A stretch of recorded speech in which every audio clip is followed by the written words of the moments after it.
बहुत लड़के बेचारे एमए पीएचडी नेट जॉब को नमूने मिले हैं, उनकी तकलीफ हम भी समझ रहे हैं। लेकिन आज का ज़माना, दुनिया एक छोटी सी हो चुकी है। देखो, टैलेंट तो आपने देखना पड़ेगा, टैलेंट तो देखना पड़ेगा। को पढ़ के न मारे की डिग्री ले रहा है तो उसने तो आप टैलेंट नहीं मानोगे, मान लोगे। अगर वो टैलेंट है ना तो वैसा वो वैसा जो बना सके। मैं पिछले दिनों 4 दिन हमारी कमेटी गई थी सूरत, इधर चले गए। मैं हैरान रह गया, ऐसे ऐसे अनपढ़ हैं जो 10वीं पास से वो करोड़ों का व्यापार कर रहे हैं। देखो, ये सब जमाना आएगा टैलेंट का।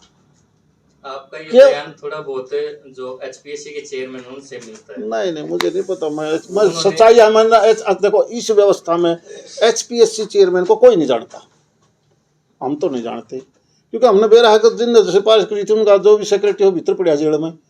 तो हमारे कहने तक क्यों तो हम किसी ने कहोगे तो इसकी मदद करिए, क्यों जानेंगे हम कौन है एचपीएससी का चेयरमैन? वो एक संस्था है, करो अपना काम।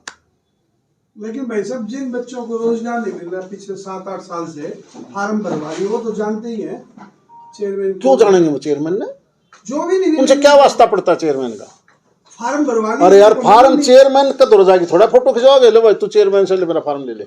एक व्यवस्था है, अरे ऑनलाइन व्यवस्था है फार्म भरने की, आप बताओ है कि नहीं? पारदर्शिता नौकरी जो देता है वो एचपीएससी एक संस्था वही देती है। बिल्कुल। और एक सवाल और है, आप कह रहे हैं कि एचपीएससी के चेयरमैन को कौन जानता है? अगर इतनी वैल्यू नहीं है तो एक बिहार के व्यक्ति को फिर एचपीएससी का चेयरमैन क्यों बनाया? ये देश एक है भाई, ये देश एक है।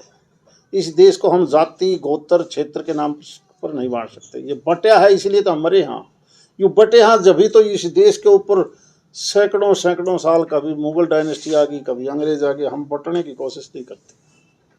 तो फिर हरियाणा के युवाओं को क्यों बांटा जा रहा है? कौन कहता बांटा? किसी सब्जेक्ट में 8%, किसी में 12%। हरियाणा आप और हम सबको कहो कि तैयारी करो, पढ़ने का जब समय आ गया, अब नीमतला नाश हो, पढ़ो यार, अपने घर के ऊपर लेके चलो कि बच्चों को समझाओ कि यार छोड़ो, पढ़ो। एक तो सर जो लेक्चरर के थे वो टॉपर थे, नेट भी क्लियर था, जीआर क्लियर था, लेकिन उसमें उनको फेल कर दिया मैंने। जो देता है वो एचपीएससी एक संस्था वही देती है। और एक सवाल और है, आप कह रहे हैं कि एचपीएससी के चेयरमैन को कौन जानता है? अगर इतनी वैल्यू नहीं है तो एक बिहार के व्यक्ति को फिर एचपीएससी का चेयरमैन क्यों बनाया? ये देश।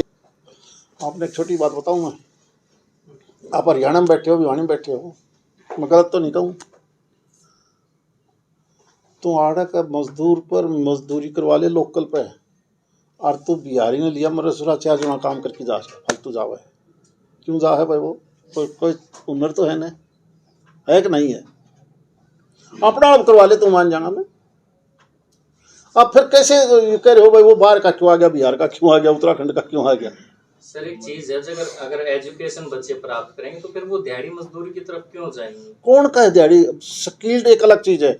मन में ऐसे लड़के, एक आदमी आपका पढ़ा लिखा है लेकिन प्रैक्टिकल नहीं है, फिर समझना मेरी बात को। एक आदमी पढ़ा लिखा है, किताबी थ्योरेटिकल, प्रैक्टिकल नहीं कर पाया, इसीलिए नई शिक्षा नीति आई है।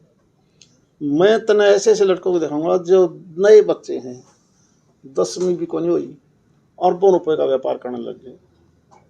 टैलेंट था ना, प्रैक्टिकल थे वो।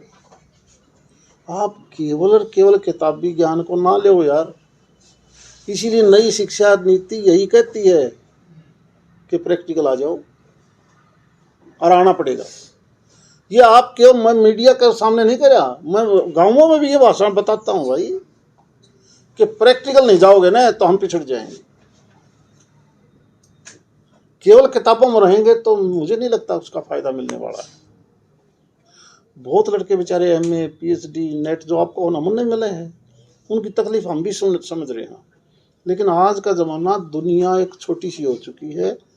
व्यवहारिक तौर पर अगर आप नहीं करोगे तो पीछे रह जाओगे। सर बेस टू एजुकेशन से मिलेगा सर।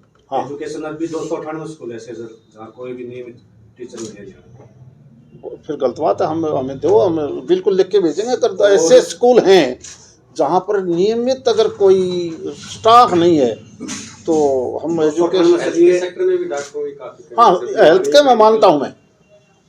अब हेल्थ में कमी ये है कि हमारे पास हेल्थ के ट्रेंड डॉक्टर नहीं है, पैरा स्टाफ भी हेल्थ का नहीं है हमारे पास। उनको हमने अब से पहले, कहीं पर भी ट्रेनिंग सेंटर थे ही नहीं, प्राइवेट सेक्टर में थे तो बहुत पैसा लगता था। कोई भी MBBS का डॉक्टर बनने में 1 करोड़ 2 करोड़ 3 करोड़ रुपया खर्च हो जाए। पहली दफ़ा मोदी जी की सरकार ने, हरियाणा प्रदेश की सरकार ने हर जगह मेडिकल कॉलेज डिस्ट्रिक्ट वाइज इसीलिए खोले ताकि वहाँ लड़के ट्रेंड हों। कोई MD करेगा, कोई MBBS करेगा, पैरा स्टाफ की अलग से सीट आएंगी।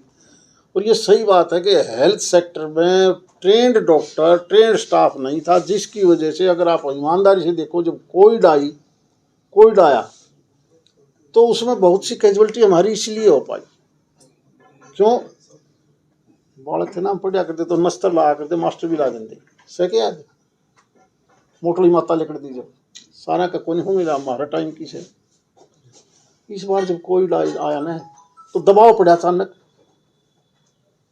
अचानक आया कि वैक्सीनेशन करो। हमारे पास ट्रेन स्टाफ था ही नहीं। गांव में भी फटाफट दे दिया, तुम भी कर लो, और जो पहले से इन्फेक्टेड था उनको भी हमने कर दिया। कमी कहाँ रही? हमारे पास ट्रेन स्टाफ नहीं था। इसीलिए भारत सरकार ने, इसीलिए देश में मेडिकल कॉलेजेस, एम्स, हॉस्पिटल, इनकी सीट बढ़ाना, ट्रेंड करना, इसीलिए तो पिछले सालों से तेजी से रफ्तार बढ़ाई है। अब बजट पढ़ के देखो तो सही, हेल्थ में कितना ज़्यादा पैसा बढ़ाया है। यही कारण है।